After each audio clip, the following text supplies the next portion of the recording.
video fitnah yang mengenai diri saya, yaitu di video yang beredar potongan pernyataan saya di situ seolah-olah saya menyatakan diri saya sebagai PKI. Dan ini perlu saya klarifikasi atas permintaan berbagai pihak bahwa video itu adalah video hoak, video fitnah untuk menjatuhkan saya. Hanya orang bodoh yang percaya pada video itu. Saya turun-temurun adalah keturunan kiai, baik terutama dari Nahdlatul Ulama. Orang semua tahu saya itu Bani Rauf, Wonokromo. Orang itu tahu saya juga Bani Khalil, Wonokromo. Orang itu juga tahu saya itu Bani Noriman, Melani. Jadi mustahil saya itu terlibat dalam kegiatan PKI sepanjang hidup saya. Dan di zaman Orde Baru saya ini adalah PNS guru. Tidak mungkin di zaman Orde Baru orang bisa menjadi PNS kalau sedikit saja terindikasi PKI. Bahwa itu adalah potongan video saya ketika saya ngobrol dengan Kiai Imad dan beberapa teman yang saya menggunakan istilah PKI itu dipotong, dan video lengkapnya silahkan dicek di YouTube Gus Fuad Channel. Jadi dengan ini saya menyatakan, mengklarifikasi bahwa itu adalah hoak, itu adalah fitnah. Saya sedikit pun tidak pernah menjadi anggota Partai Komunis Indonesia. Saya juga bukan penganut itu. Dan juga teman-teman YouTuber juga sudah banyak yang menjelaskan hal ini. Bahkan saya juga berpikir bahwa pembuat dan penyebar video itu kalau memang saya diperintahkan oleh para kiai sepuh, akan saya laporkan, akan saya tuntut secara hukum. Begitu saja, mudah-mudahan ini menjadi perhatian semua pihak. Jangan percaya pada hoak, pada fitnah. Jangan percaya pada PKI yang teriak PKI, karena yang PKI itu Musa Al-Munawar Al-Habib, Habib Musa Al-Munawar, yang berontak di Medion tahun 48, kemudian Habib DNAID yang berontak tahun 65, kemudian di Kalimantan ada Habib Sofyan dan Fahrul Barakbah yang ikut berontak PKI tahun 65. Jangan percaya pada PKI yang teriak PKI. Assalamualaikum, salam Pancasila, merdeka. Jadi ya levelnya seperti dibilang Kiai Imad itu kayak Idrus Romli itu. Taklid aja, baca, kemudian udah itu kebenaran. Tidak ada kajian intertek, tidak ada. Iya. Verifikasi sumber. Iya, enggak gitu. Dan ini sudah terlalu lama memang kegelisahan seperti itu. Makanya benar kalau santri itu kalau baca kitab kuning menjadi cara berpikirnya aneh itu saya rasakan juga. Saya rasakan. Gus bisa cerita tentang gimana dulu suruh jadi kiai nggak mau itu? Oh, itu. Jadi gini ya, Abu Yatim kan bilang, bapak saya itu kan orang Muhammadiyah. Iya. Dapat ibu saya, anaknya Kiai NU, meskipun bapaknya sudah meninggal. Terus ibu saya ini kan sepupuan sama istrinya Abu Yatim. Iya. Nah, ibu saya ngajak bapak untuk menghadap Kiai Edo. Nah, di situ Kiai Edo bilang, loh kamu itu, nama bapak saya kan Ahmad Bakdi. Kamu Bakdi itu orang Muhammadiyah kok ketemu wali. Kan itu lagi Abu Yatim kan itu. Dan kamu itu kan menikahi Muyasarah ibu saya. Muyasarah itu kan kamu kepengin punya anak kiai kan. Orang Muhammadiyah kok pengen punya anak kiai. Kan gitu tak. Tahu nggak istrimu itu sedang hamil? Oh nggak tahu Kiai Edo. Iya istrimu tuh hamil. Bapak saya kan batin, wah ini anak saya pasti laki-laki.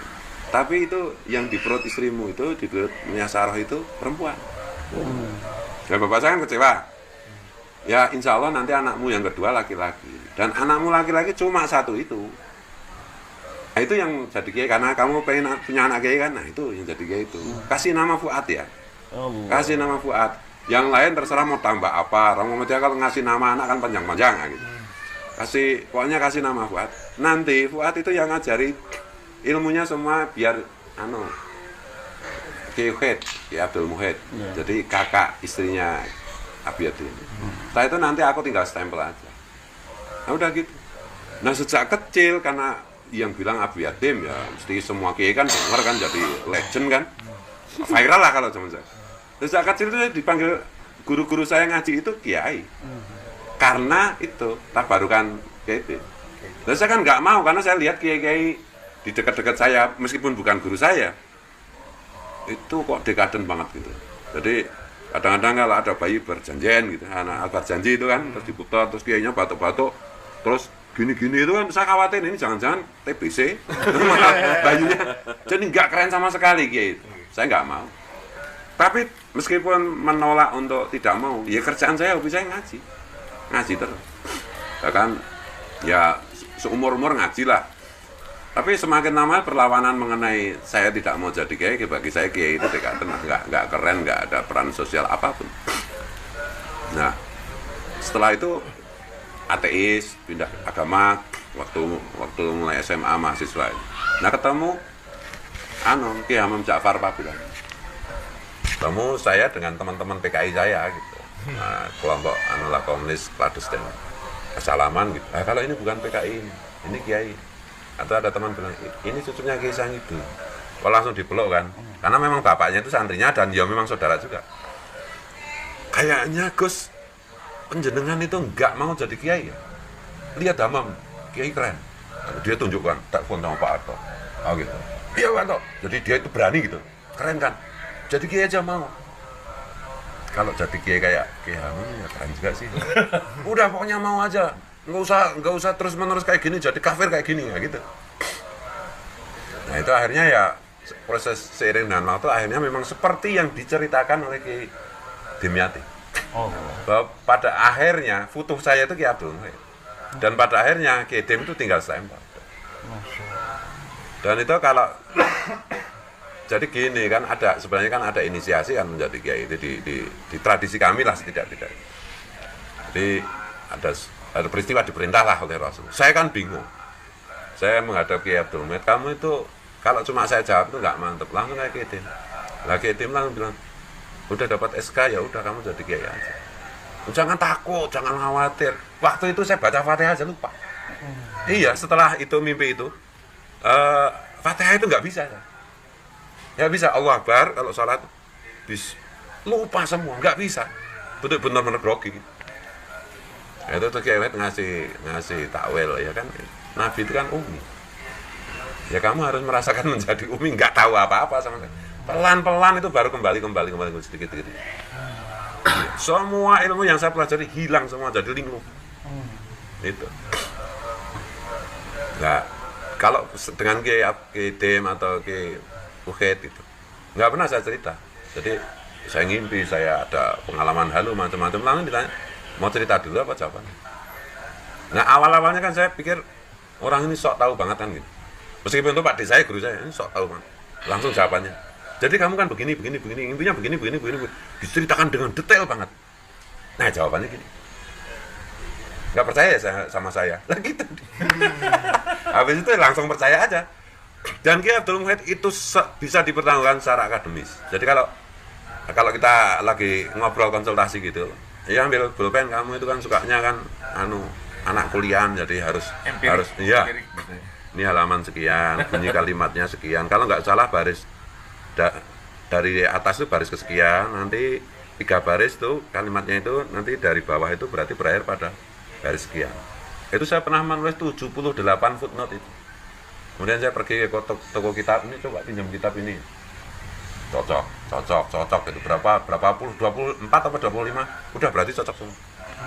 Persis kalimatnya seperti yang beliau diktekan ke saya, halamannya, barisnya keberapa dari atas sampai keberapa dari bawah. Kalau cetakan ini cetakan non sekian, halamannya pindah ke halaman sekian, sampai segitunya detail sekali. Dan dulu saya bilang kalau nggak salah ya coba dicek aja. Kalau tapi nggak pernah ada yang salah. Tawadunya itu ya, kalau nggak salah tawadunya. Ya tapi orang-orang di sekitar kita itu nganggapnya Kiai Abdul Muhyidd itu ya kayak fakih, kayak yang sederhana, yang tampilannya santun, kalimatnya tertata rapi, ya pokoknya bijaksana lah kayak Kiai Imad kalau lagi berperan sebagai orang bijak. Good cop, bad cop. Iya. Saya kan bagian bad boy. Dan termasuk Kiai itu bilang, nanti kamu itu santriku yang cara komunikasinya, pendekatannya macam-macam bertentangan dengan aku. Jadi semua orang akan tidak percaya bahwa kamu santriku, kamu anakku. Semua orang itu nggak percaya kecuali keluarga, kecuali santrinya dekat itu. Bahwa saya itu benar-benar santrinya. Bahwa saya diistimewakan. Karena nggak pernah ada yang dipanggil masuk kamar. Bahwa saya diistimewakan. Karena nggak pernah ada yang dipanggil masuk kamar. Cuma disuruh duduk diam. Kalau bulan Ramadan, nah ini kan mau bulan Ramadan.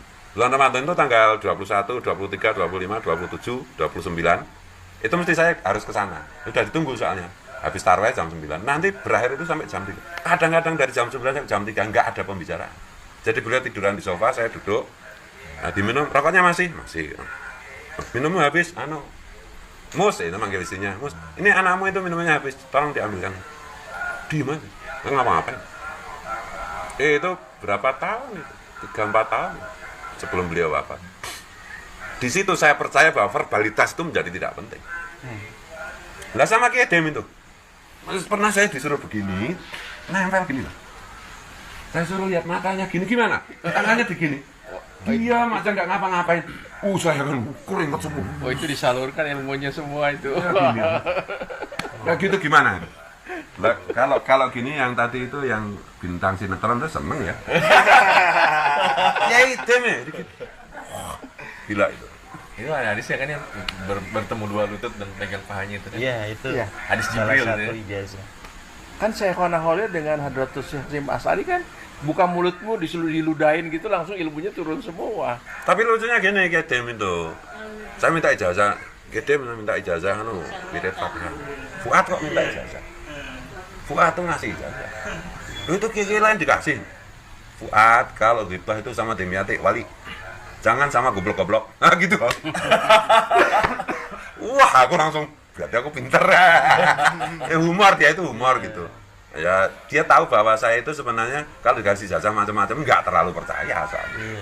Nah, hanya orangnya ini cara berpikirnya memang kayak Rifki Zulkarnain kan gitu. Jadi makanya semua orang, saya itu juga nggak pernah mondok tempat Ki Edem. Sekali tahun terakhir sebelum Abu Yatim wafat itu pesan sama Budi saya, kalau ke sana kan mesti ke Budi Talalah dulu. Pesannya apa? Apa pesan supaya kamu jadi santri mukimnya Abah. Kamu kan datang ini jam 8 pagi. Besok jam 8 pagi baru boleh keluar dari sini supaya kamu sah jadi santri. Cuma kita Jadi udah masuk mukim itu. 1 hari aja. Iya. Kalau orang itu harus 24 tahun. Beliau hanya 24 jam. Ada saudara saya kan banyak yang mondok sana 13 tahun, 15 tahun. Tapi nggak bisa komunikasi dekat. Kata kuncinya salah. Kata kunci saya kan diajari Ki Abdul. Begitu kamu saatnya sudah menghadap gitu. Nanti kamu ditanya Ismuk, kamu jawab Fuad. Jangan yang lain-lain. Nggak usah. Pokoknya itu kan pemberian beliau. Yang kedua kalau bin itu sebut nenekmu. Simbok kalau manggilnya Simbokan. Ki Abdul Hamid itu kan ibunya meninggal terus jadi anaknya nenekku, adiknya ibunya. Sebut nama Simbok, jangan nama yang lain. Kalau kamu sebut wali-wali luhurmu semua, Ki Edem itu kutub. Tidak iring itu tidak takjub lah karena beliau juga kutub. Sebutkan aja nama Simbok. Jadi benar begitu. Ini Ismuk Fuad bin Marsinah. Nama nenek saya kan Marsinah. Udah diajari ukit ini. Nah gitu. Udah turun ilmunya. Udah setting. Nah, pertemuan saya dengan Abu Yatim Yati itu sebelum saya menjadi santrinya Ki Edem, jadi saya masih agak PKI lah. Nah ketika Ki Edem itu datang ke jajaran, semua Ki kan pada merapat, pada minta salaman lah. Terus rame kan di kampung itu, wah ini Ki Edem itu wali gini-gini. Nah kan ada pro kontra. Yang Muhammadiyah kan nggak percaya dengan wali-walian. Dan saya kan wartawan, basis saya. Kalau kamu gimana? Ya kalau aku ya tak lihat dulu apa wali beneran apa enggak. Ya dilihat, jangan menyimpulkan. Terus saya ikut antri, jadi antriannya itu panjang salaman ini sampai luar sana. Antri gitu. Orang pada wudhu, terus antri hanya salaman aja. Itu ribuan orang mengular. Saya lihat itu dari jauh, dari sana kan gelap. kalau wali beneran ini pasti bisa bahasa batin yang Assalamualaikum kayak dimyati. Dari jauh gitu ya. Nah, aku langsung wah, saya pikir paling ada orang ngucapin salam dekatnya terus dia jawab kebetulan barengan sama saya. Kosmik. Ya kan itu. Saya ulang lagi Assalamualaikum gitu. Gitu. Sampai 3 kali, saya gemeter toh. Tiba-tiba saya itu ikut antri wudu. Ikut antri wudu dengan gemeter itu kan. Udah otak saya udah hilang itu. Akal saya udah hilang gitu. Ikut antri wudu mau ngular. Nah, ada sekretarinya Kiai Kumet itu siapa? Kiai Kumet itu. Loh, Mas, kan manggil saya Mas Pat, kok kesini maksudnya kamu itu kan orang liberal, ngapain ikut-ikutan? Iya, saya kepengen salaman. Ya udah sini, jadi nggak ikut antri dikit. Tapi itu salaman. Apa jenis? Apa ini? Salam batin itu kalau mendengar wajib menjawab. Jadi langsung bilang. Begitu salam batin itu kalau mendengar wajib dijawab. Terus ini kewetan di sini. Ini Fuad Kedin. Lah iya, Fuad ini nggak percaya kalau aku wali. Dia tadi ke sana ngucapin salam 3 kali. Udah dididik head nah gitu. Oh, saya udah hilang itu. Semua udah masuk alam dimensi lain. Hancur semuanya. Iya. Beruntung lah. Nah, Idealisme. menurut Kang Fajar dimensi lain itu gimana? Ini jadi host beliau itu sekarang. Pernah mengalami sebuah pengalaman spiritual dimensi lain dalam hidup? Saya pernah, jadi bapak saya kan sutradara dan Umbara namanya. Waktu itu saya kelas 2 SD. Nah, saya tuh dari keluarga saya Umbara Brothers tuh yang tidur di kamar sama bapak ibu saya itu saya. Jadi ibu saya tuh saya tidur di kamar, dikeluarin bapak ibu saya tuh saya doang gitu kan. Bahkan adik-adik saya tuh tidurnya nggak di kamar gitu. Nah, bapak saya cerita dari jam 12, dari jam setengah 12 cerita tentang horor, katanya mau bikin film horor katanya. Tapi kok horornya saya dengerin tuh nggak serem gitu, tentang orang-orang kerdil, tentang siluman, peri gitu. Kalau sekarang kayak Lord of the Rings kayak gitu. Ini di mana seremnya, di mana horornya saya pikir gitu kan. Itu tiba-tiba tuh di jendela kamar saya ini, saya nggak tidur posisinya. Itu kepala anjing tuh besar.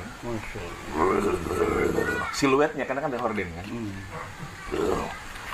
Nah, tiba-tiba tuh bangun bapak saya gini, bangun.